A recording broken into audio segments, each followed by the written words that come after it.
Assalamualaikum warahmatullahi wabarakatuh. Selamat pagi, siang, atau malam untuk yang sedang menonton video ini.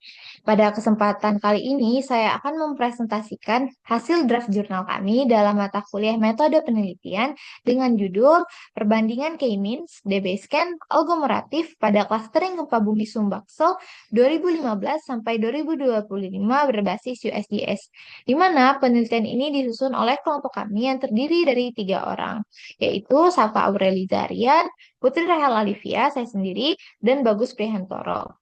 Nah, di mana penelitian kami ini berfokus pada analisis data gempa bumi menggunakan pendekatan data mining, yaitu clustering atau pengelompokan untuk mengidentifikasi pola distribusi gempa di wilayah Sumatera bagian selatan. Baiklah, kita akan masuk pada analisis di bagian pendahuluan. Nah, pada bagian awal pendahuluan atau pada paragraf pertama ini, penelitian ini diawali dengan gambaran umum mengenai kondisi geografis Indonesia, di mana Indonesia sendiri berada di kawasan Pacific Ring of Fire atau cincin api Pasifik dan menjadi titik pertemuan beberapa lempeng tektonik utama, yaitu Indo-Australia, Eurasia, dan Pasifik. Nah, kondisi inilah yang menyebabkan Indonesia itu memiliki tingkat aktivitas seismik atau gempa bumi yang cukup tinggi di dunia. Salah satu wilayah yang memiliki aktivitas gempa yang cukup intens adalah di Pulau Sumatera. Karena hal ini disebabkan wilayah Sumatera ini dilalui oleh jalur sesar besar Sumatera, serta berada dekat dengan zona subduksi. Nah, kondisi inilah yang menyebabkan wilayah Sumatera itu sering mengalami kejadian gempa bumi, sehingga analisis terhadap pola distribusi gempa bumi menjadi penting untuk memahami potensi kerawanan di wilayah Sumatera dan mendukung upaya mitigasi bencana di wilayah tersebut. Nah, pada paragraf kedua, di sini kami menjelaskan mengenai permasalahan yang menjadi fokus dalam penelitian, yaitu tantangan dalam melakukan analisis data gempa bumi, di mana data gempa biasanya tersimpan dalam jumlah yang sangat besar dan memiliki berbagai atribut seperti koordinat lokasi atau geografis, kedalaman gempa, magnitudo, serta waktu kejadiannya. Nah, dengan banyaknya parameter tersebut, proses analisis secara manual tentu menjadi hal yang cukup sulit untuk dilakukan. Terlebih lagi, distribusi kejadian gempa ini tidak selalu merata dan seringkali membentuk pola tertentu yang tidak mudah dikenali hanya melalui pengamatan biasa. Nah, oleh karena itu diperlukan pendekatan analisis berbasis data yang membantu mengidentifikasi pola tersebut secara lebih sistematis. Selanjutnya, kita masuk pada paragraf ketiga. Beberapa penelitian sebelumnya itu telah mencoba menganalisis data gempa bumi di Pulau Sumatera dengan menggunakan metode clustering. Di sini saya akan langsung saja membuka jurnalnya.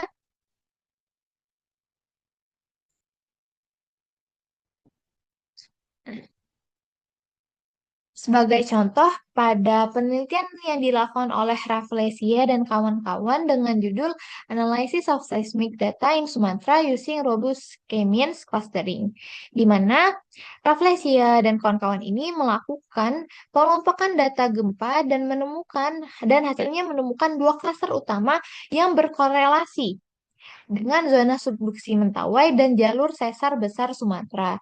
Nah, sehingga menunjukkan nih bahwa metode clustering ini dapat membantu mengidentifikasi pola aktivitas seismik yang berkaitan dengan struktur tektonik.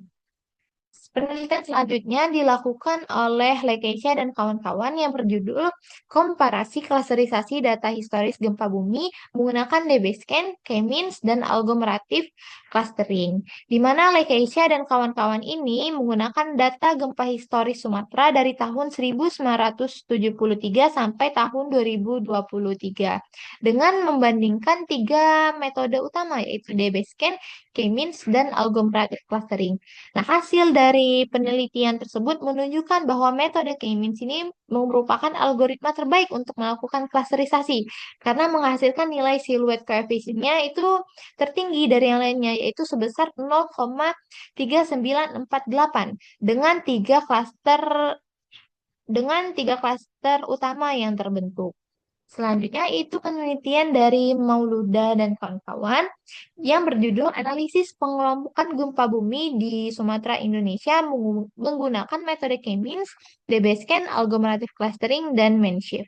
Di mana Legacia dan kawan-kawan ini menggunakan data berbasis USGS atau United States Geological Survey dari periode rentang waktu 2019 hingga 2024. Nah, hasilnya menunjukkan bahwa metode K-means dan DB-scan ini kembali menghasilkan nilai siluet skor yang tertinggi, yaitu 0,3118, dan klaster yang terbentuk mampu mengidentifikasi zona seismik penting seperti patahan Sumatera dan zona subduksi Indo-Australia.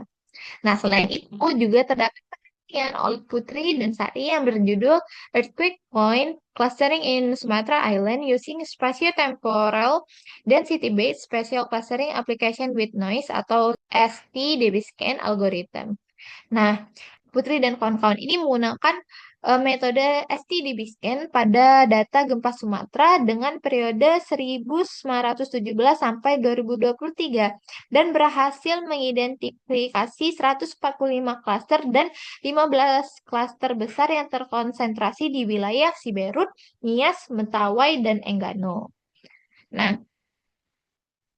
berdasarkan beberapa penelitian tersebut, dapat disimpulkan bahwa algoritma seperti DB-scan, K-means, dan algorithm clustering itu banyak digunakan dalam analisis data gempa karena mampu mengidentifikasi pola spasial berdasarkan jarak, kepadatan, maupun struktur hierarki dari data itu sendiri. Selain itu, penggunaan data dari USGS juga terbukti efektif dalam mengidentifikasi zona seismik aktif di wilayah Sumatera.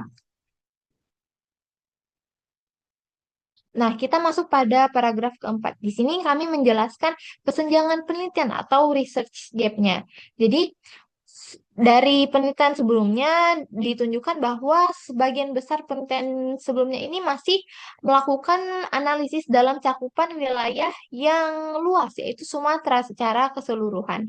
Nah, pendekatan tersebut memang memberikan gambaran umum mengenai distribusi gempa, tetapi belum sepenuhnya menyoroti karakteristik aktivitas gempa yang terjadi pada wilayah yang lebih spesifik. Contohnya Sumatera bagian selatan.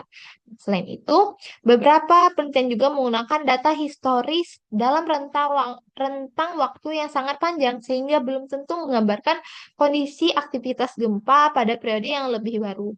Nah, oleh karena itu masih diperlukanlah penelitian yang lebih terfokus pada wilayah tertentu dengan menggunakan data yang lebih terbaru, khususnya data yang bersumber dari USGS. Pada paragraf kelima, di sini kami menjelaskan solusi yang ditawarkan dalam penelitian ini, di mana berdasarkan permasalahan yang ada, penelitian ini mencoba melakukan analisis terhadap data gempa bumi di wilayah Sumatera bagian selatan dengan menggunakan beberapa metode clustering yang dikombinasikan, yaitu K-means, DB-scan, dan algorithm clustering. Nah, ketiga metode ini kami pilih karena masing-masing memiliki pendekatan yang berbeda-beda nih dalam pengelompokan data. Misalnya, K-means ini menggunakan pendekatan berbasis partisi, sedangkan DB-scan ini menggunakan pendekatan berbasis kepadatan atau density-based clustering. Nah, sedangkan algorithm ini berdasarkan pendekatan berbasis hierarki. Jadi dengan membandingkan tiga algoritma tersebut, penelitian kami ini berusaha untuk melihat metode mana sih yang mampu memberikan hasil pengelompokan yang paling akurat dan representatif dalam mengidentifikasi pola distribusi gempa di wilayah Sumatera bagian selatan. Nah, pada paragraf terakhir, di paragraf ke-6 ini, kami menjelaskan mengenai tujuan dari penelitian yang kami lakukan.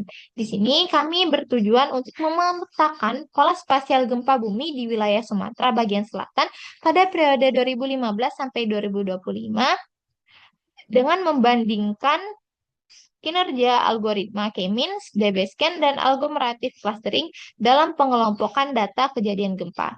Nah, hasil dari penelitian ini kami harapkan dapat memberikan gambaran mengenai distribusi klaster gempa serta membantu mengidentifikasi zona mana sih yang memiliki potensi risiko gempa yang lebih tinggi. Selain itu, penelitian kami juga diharapkan dapat menjadi referensi dalam mendukung upaya mitigasi dari bencana berbasis data di wilayah Sumatera bagian selatan. Di sini dapat daftar referensi yang kami gunakan.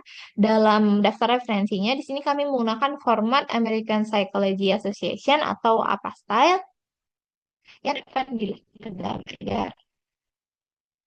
Demikianlah penjelasan singkat mengenai latar belakang dan studi literatur dalam penelitian kami. Jika ada kesalahan kata, saya mohon maaf. Wassalamualaikum warahmatullahi wabarakatuh.